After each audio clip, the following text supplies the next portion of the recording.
नमस्कार दोस्तों, आपका हमारे यूट्यूब चैनल में बहुत बहुत स्वागत है। तो आज हम पदार्थ के बारे में पढ़ेंगे, जिसे अंग्रेजी में हम मैटर कहते हैं। पदार्थ वह है जो हमारी ज्ञानेंद्रियों पर प्रभाव डालता है, जो देखने, छूने, सूंघने, सुनने आदि से अपनी उपस्थिति का बोध कराता है, और यह कुछ स्थान भी घेरता है और भार भी रखता है, जैसे हवा, पानी, धातु आदि। उदाहरण के तौर पे देखिए, मेरे पास एक पेन है जिसका आकार निश्चित है, और इसका भार भी है। इसमें क्या है, इसमें भार भी है, तो क्या कहलाएगा, ये पदार्थ कहलाएगा। तो हमारी जो ज्ञानेंद्रियाँ होती हैं, जैसे कि हमारा नाक हुआ, कान हुआ, स्किन हुई, मुख हुआ, ये क्या है कि ये सब ज्ञानेंद्रियाँ हैं, जिनसे हम किसी वस्तु की उपस्थिति का बोध करते हैं, तो वह वस्तु क्या पदार्थ कहलाती है। जैसे सुनने, कान द्वारा हम सुनते हैं ध्वनि को, तो ध्वनि यहाँ पे पदार्थ नहीं है, बाकी ध्वनि को चलने के लिए माध्यम की आवश्यकता होती है। तो माध्यम जो है हवा है, तो हवा क्या कहलाएगा, हमारा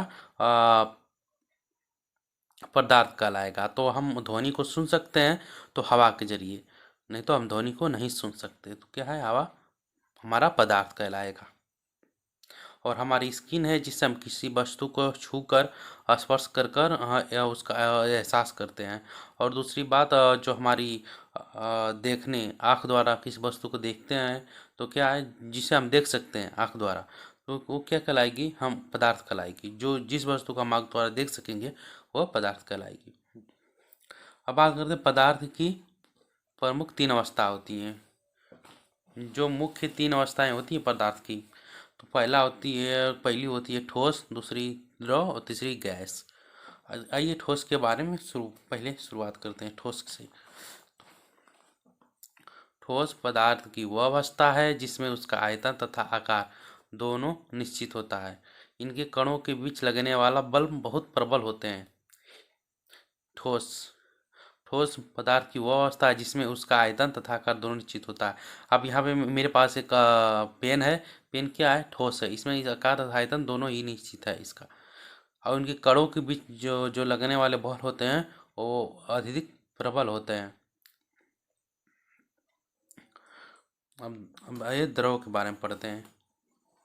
द्रव द्रव पदार्थ की वह अवस्था है जिसमें उसका आयतन निश्चित तथा आकार निश्चित नहीं होता, तथा ये जिस कंटेनर में रखे जाते हैं उसी का आकार ग्रहण कर लेते हैं।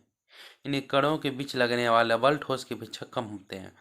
यानी जो हमारा द्रव होता पदार्थ की वह अवस्था कहलाता है जिसमें आयतन निश्चित तथा आकार निश्चित नहीं होता। जैसे हम पानी की बात कर ली जाए यहाँ पे, तो पानी जो है उसका तो आयतन निश्चित नहीं होता, क्योंकि हम जिस जिस भी बर्तन में रखते हैं उस बर्तन के आकार के अनुसार वो अपना आकार बदल लेता है, परंतु उसका आयतन तो ही रहता है। तो यहाँ पे आयतन जो है द्रव का फिक्स होता है, परंतु उसका आकार फिक्स नहीं होता। और जो द्रव के बीच जो कण होते हैं द्रव में, तो उनके बीच जो आकर्षण बल लगते हैं, तो वो क्या ठोस की अपेक्षा बहुत कम होते हैं। अब बात कर लीजिए गैस के बारे में।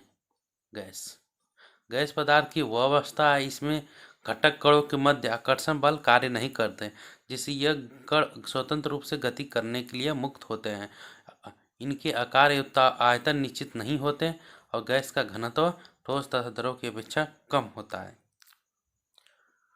अब गैस की पदार्थ की वो अवस्था है जिनमें इनके कणों के बीच जो हमारा आकर्षण बल होता है, जो दो वस्तुओं को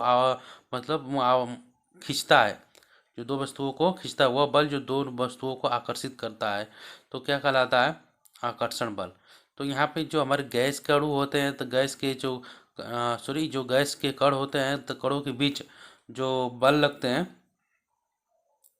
जो कणों के बीच जो बल लगते हैं वो मतलब कार्य नहीं करते हैं। जो कणों के बीच गैस के कणों के बीच जो बल आकर्षण कार्य नहीं करते, यानी उनके बीच आकर्षण बल नहीं लगते, इसलिए वो क्या किसी भी दिशा में गति करने के लिए गैस के अणु स्वतंत्र होते हैं। इनका आकार निश्चित तथा आयतन दोनों ही निश्चित नहीं होता। इनका अगर इनको किसी बर्तन में गैस को रख कर यदि उनमें प्रेशर यानी दबाव दबाया जाए, किसी बर्तन में रख यदि उनको गैस को दबाया जाए तो उस समय गैस की जो आयतन होगी वो हमारी क्या होगी, घटेगी। और यदि तापमान में यदि उस गैस का तापमान बढ़ाया जाए तो आयतन में क्या होगी, वृद्धि होगी। यहाँ पे एक बात है कि जो हमारा गैस है किसी भी खाली स्थान को भरा जाता है, यानी गैस जो है गैस द्वारा हम किसी भी खाली स्थान को भर सकते हैं। जैसे हम गुब्बारा है, गुब्बारे में हम हवा भर सकते हैं।